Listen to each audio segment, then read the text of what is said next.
Hi, it's Karen, and today we are going to make the best pot roast. So I have another recipe for a pot roast posted, but this one honestly is something I've adapted from another recipe, and I absolutely love it, and so does everybody else that's had it. So what we're going to do is we're going to start by, I have heated my pot on saute mode, and it's already hot. So what we're going to do is put about a tablespoon of olive oil into the bottom of the pot and let it coat the bottom of the pot. And while it's doing that, warming up a little bit, I'm gonna put some salt and pepper on my chuck roast. What you need is about 1 to 3 pound chuck roast that's about 2 inches thick. And then you're going to pat it dry and then put some coarse salt and pepper on it. And then you are going to sear it for 10 minutes on each side. All right, Alexa, set a timer for 10 minutes.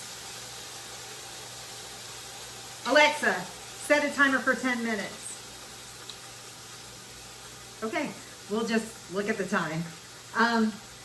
Okay, so you are not going to flip this while it's sauteing. You're just gonna leave it alone, and then at 10 minutes, you're going to flip it. So while it's on this side, I'm gonna go ahead and salt and pepper the top side.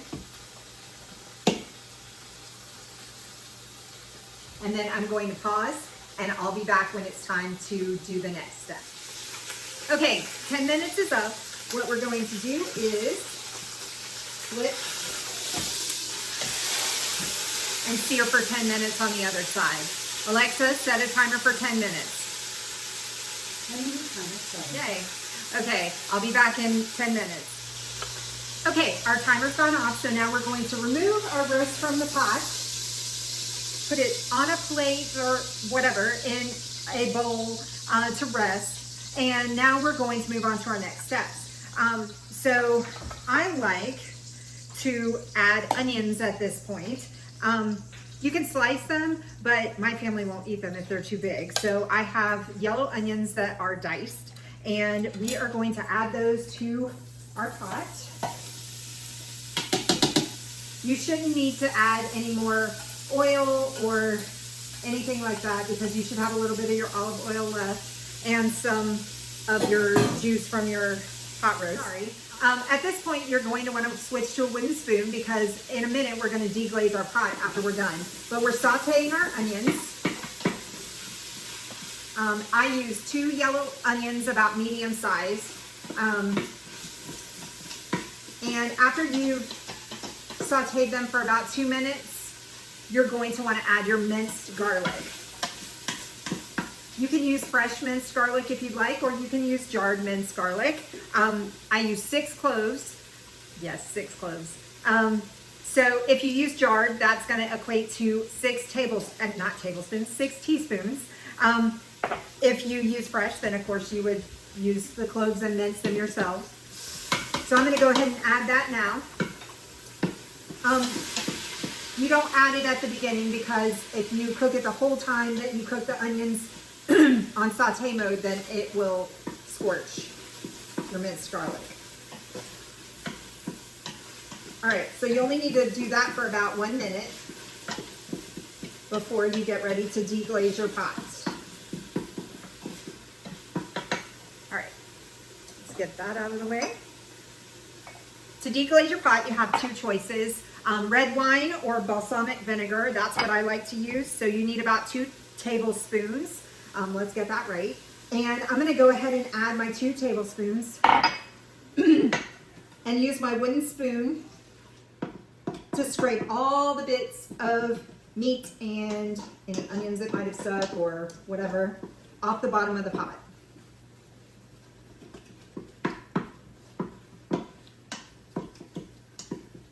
Whew, and I can't see. Don't lean too far in, the steam will get you. And the pot's gonna shut off because it only lasts for 30 minutes, but you don't need it on at this point.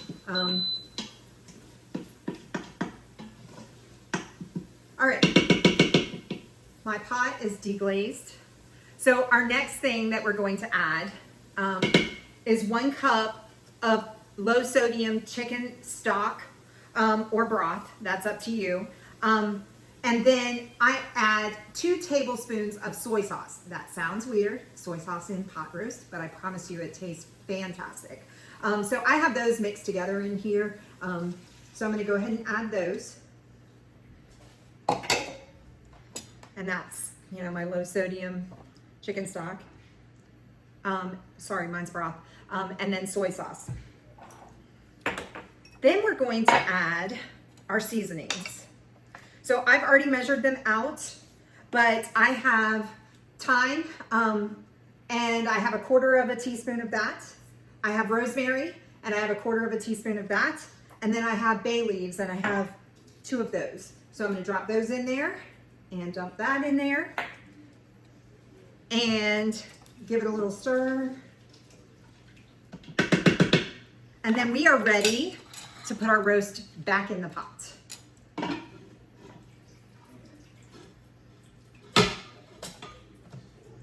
We want to make sure that we also add all the juice back in there because you don't want to lose any of your flavor. So now we are going to close our pot. Make sure that your vent is sealed, and we are going to set it for 45 minutes on high pressure, and then we are going to let it fully naturally release for 25 minutes. And so when it gets done, I will come back and I will show you what to do next so that we can add our vegetables.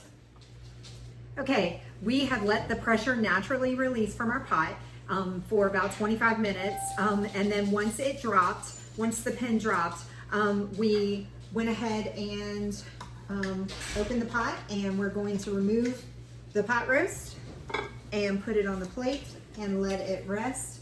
I'm going to then cover it with a piece of foil so that it stays warm, and we are going to cook the vegetables. All right, so it is so tender it came apart, which is fine.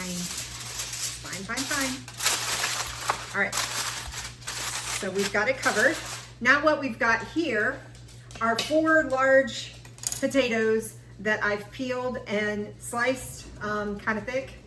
And then we're gonna put those in first. Make sure that you kind of spread them out. Get them as submerged as possible.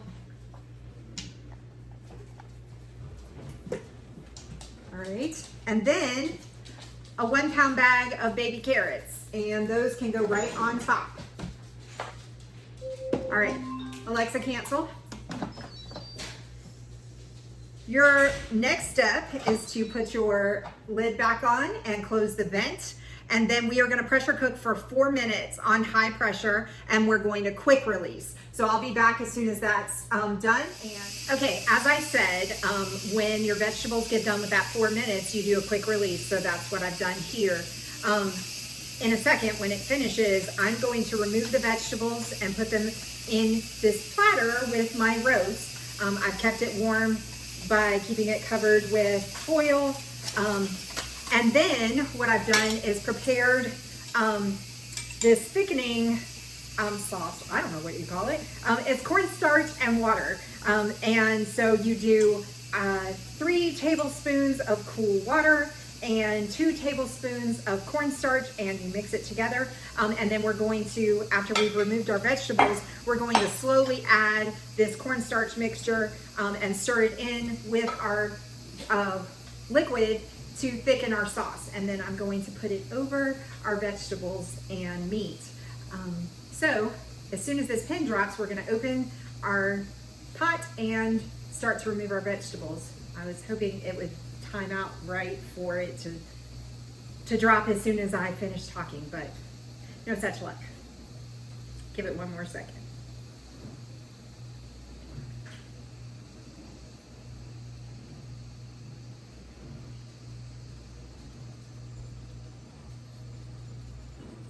There we go.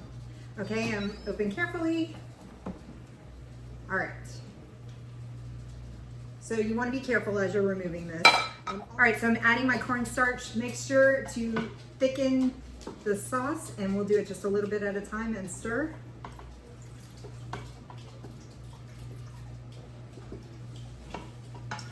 And then as soon as it's as thick as you would like it, then you've added enough. then you can pour it over your roast and your vegetables. I will take a picture and add it to the end of this video.